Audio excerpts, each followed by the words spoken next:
श्री सच्चिदानंद सद्गुरु साईनाथ महाराज की जय। सद्गुरु भरद्वाज महाराज की जय। श्री साई सच्चरित्र chapter 35 tested and never found wanting. Kaka Mahajani's friend and master. Bandra insomnia case. Bala Patil Nevaskar. This chapter also continues with the subject of the importance and effectiveness of the Udi.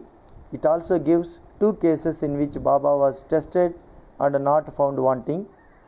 These cases will be taken up first. Preliminary. In spiritual matters or endeavors, sectarianism is the greatest bar to our progress. Those who believe that God is without form are here saying that to believe that God is with the form is an illusion, and that the saints are only human beings. Then why should they bow down their heads before them and offer dakshina?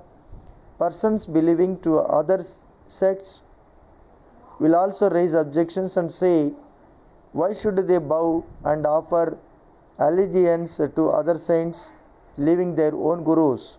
Similar objections regarding Sai Baba were heard before even now. Some said that when they went to Shirdi, Baba asked for dakshina from them. Is it good that saints should collect money in this fashion? If they do so, where is their sainthood? But there are many instances where men went to Shirdi to scoff but remained there to pray. Two such instances are given below. Kaka Mahajani's friend.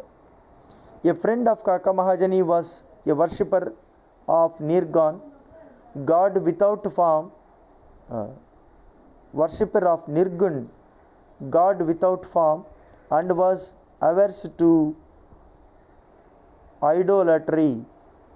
Out of curiosity, he agreed to go to Shirdi with Kaka Mahajani on two conditions, that is, that he would neither bow down to Baba nor pay him any dakshina. Kaka agreed to these conditions, and they both left Mumbai on a Saturday night and reached Shirdi the next morning. As soon as they put their feet on the steps of the masjid, Baba, looking at the friend from a little distance, addressed him in sweet words as follows: "Oh, welcome, sir." The tone in which he uttered these words was a very peculiar one. It exactly resembled the tone of the friend's father. It reminded him of his departed father and sent a thrill through his body. What an enchanting power the tone had! Being surprised, the friend said, "This is no doubt the voice of my father." Then he at once went up and, forgetting his resolution, placed his head upon Baba's feet. Then Baba asked for dakshina twice, once in the morning and again at noon, at the time of their taking leave, but he asked it from Kaka only and not from the friend. The latter whispered to Kaka, "Baba asked for dakshina from you twice. I am with you. Why does he ignore me?" "You ask Baba yourself," was Kaka's reply. Baba asked Kaka what his friend was whispering. Then the friend asked Baba himself whether he should pay any dakshina. Baba replied, "You had no mind to pay, so you were not asked. But if you want to pay now, you may." Then the friend paid 17 rupees as dakshina, the same amount that Kaka paid. Baba then addressed him with a few words of advice.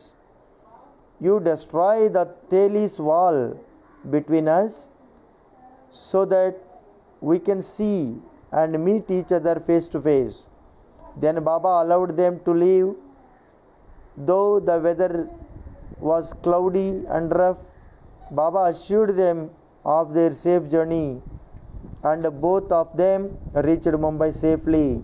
When he reached home and opened the door and windows of his house, he found two sparrows dead on the ground and one just flying out through a window. He thought that if he had left the windows open, two sparrows would have been saved, but thought again that they had met their lot and that Baba had sent him back soon just to save the third sparrow. Kaka Mahajani's master. Kaka was the manager in the form of Thakkar Dharmasai Jetabai, a solicitor of Mumbai. Both the master and the manager were on intimate terms. Mr. Thakkar knew that Kaka would often go to Shirdi, stay there for some days and return when Baba permitted him. Out of curiosity, Mr. Thakkar decided to go to Shirdi with Kaka during Shimoga holidays. As Kaka's return was uncertain, he took another man with him for his company. The three started together and Kaka bought 2 seers of raisins, dried grapes with seeds, on the way for presentation to Baba. They reached Shirdi in due time and went to the masjid for darshan. Baba Saheb Tarkad was also there, and Mr. Thakkar asked him why he came there for darshan. Tarkad replied. Mr. Thakkar asked if miracles took place there. Tarkad replied that it was not the concern. The earnest intentions of the bhaktas were satisfied here. Then Kaka prostrated himself before Baba and offered the raisins to him. Baba ordered them to be distributed. Mr. Thakkar also got a few of them. He did not want to have the raisins as he was advised by his doctor not to eat them without washing and cleaning them. So he was in a fix. He did not want to eat them, nor could he reject them. To keep up formalities, he put them into his mouth but did not know what to do with the seeds. He could not spit them out on the floor of masjid, so he pocketed them against his wish.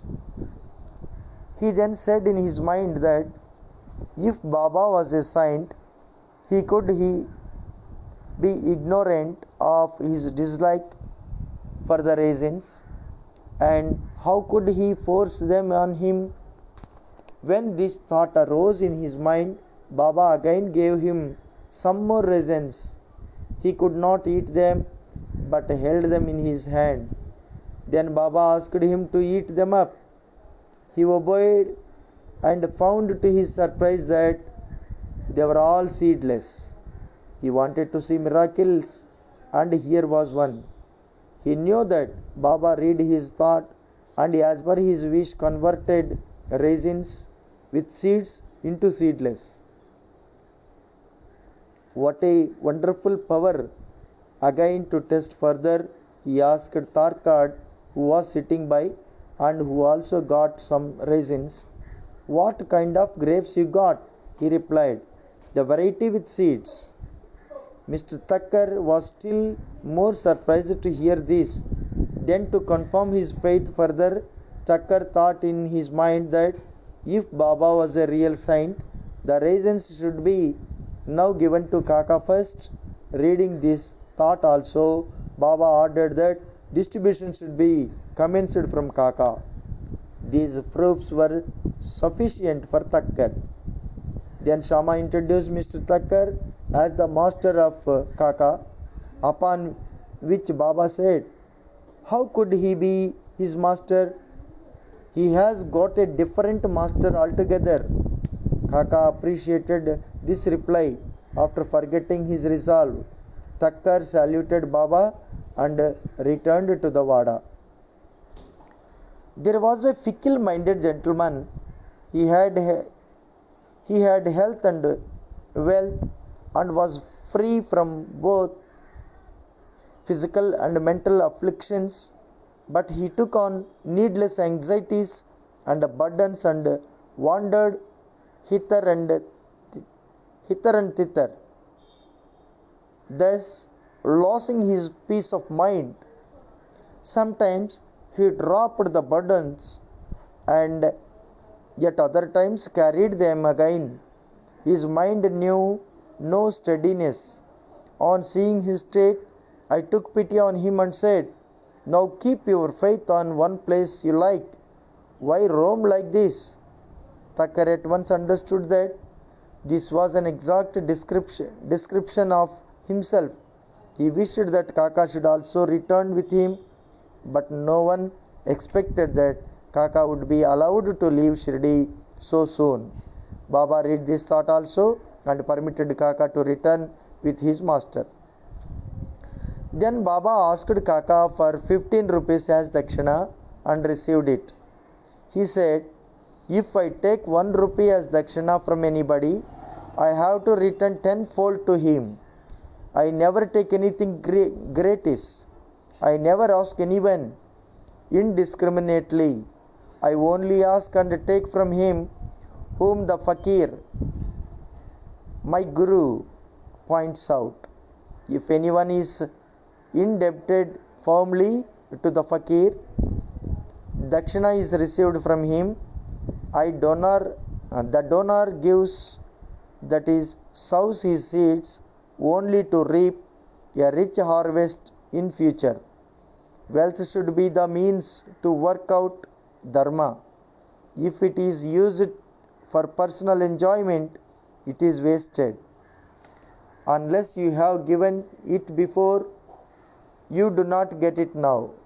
So, the best way to receive is to give.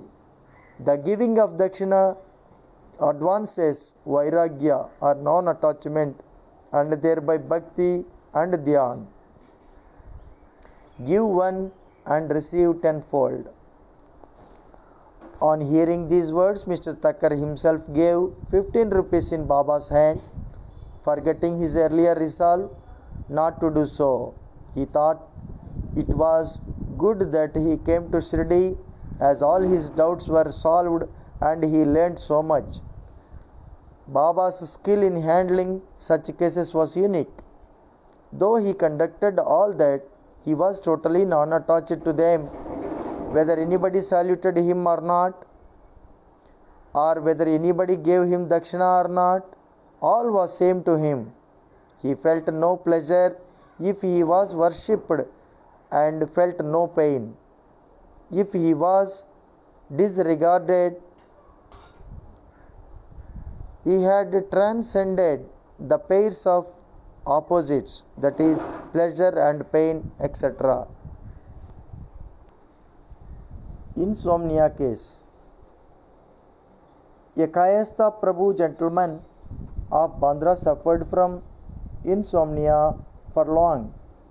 As long as he lay down for sleep, his departed father appeared to him in his dream, abused and scolded him severely. This disturbed his sleep and made him restless the whole night. Every night this went on, and the man did not know what to do. One day he consulted a devotee of Baba in this respect. He recommended the woody as the only infallible remedy he knew.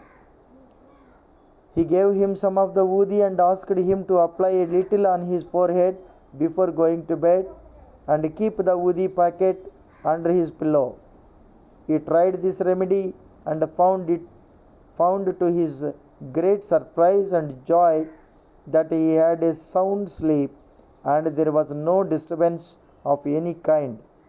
He continued the remedy and always remembered Sai. Then he got a picture of Sai Baba which he hung on the wall near his pillow and started worship it daily, and on Thursdays offered garland, naivedya, etc. Then he got well and forgot his trouble altogether. Balaji Patil, Neveskar. This man was a great devotee of Baba. He rendered excellent and selfless service. Every day he swept and kept clean all the passages and streets in Shirdi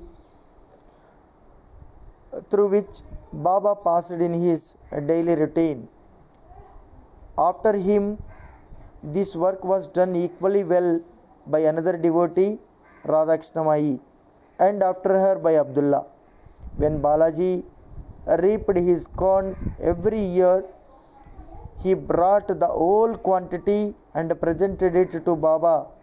He returned with what Baba gave him back and maintained himself and his family with it. This course was followed by him for many years and after him by his son also. Power of efficacy of Udi. Once it happened that on Balaji's death anniversary, a certain number of guests were invited and the dinner was prepared for them. But at dinner time it was found that thrice the number of people invited turned up. Mrs. Neveskar was in a fix. She thought that the food would not suffice for the people assembled, and if it fell short, the honor of the family would be at stake. Her mother-in-law comforted her by saying, "Don't be afraid, it is not ours, but Sai's food. Cover every vessel with cloth, putting some udi in it, and serve from the same without opening it. Sai will save us from ignominy." She did as she was advised, and it was found to their surprise and joy that not only did the food suffice for all, but plenty of it remained after serving. As one fails intently, so he realizes accordingly was proved in this case. Sai appearing as serpent. Once Raghu Patil of Shirdi went to Balaji Patil at Naves. That evening he found that a serpent entered the cowshed hissing. All the cattle were afraid and became restless. The inmates of the house were frightened, but Balaji thought that it was Sai who appeared in his house as a serpent. Without being afraid in the least, he brought a cup of milk and placing it before the serpent said, "Baba, why do you hiss like this? Do you want to frighten us? Take this cup of milk and drink it with a calm mind." Saying this, he sat down closely by. The other members were frightened and did not know what to do. In a short time, the serpent disappeared of its own, and nobody knew where it went. It was not found, though a thorough search was made in the cowshed. Balaji had 2 wives and some children. They sometimes went to Shirdi from Neves for taking Baba's darshan. Then Baba bought saris and other clothes which were given to them with his blessings. Bow to Sri Sai, peace be to all.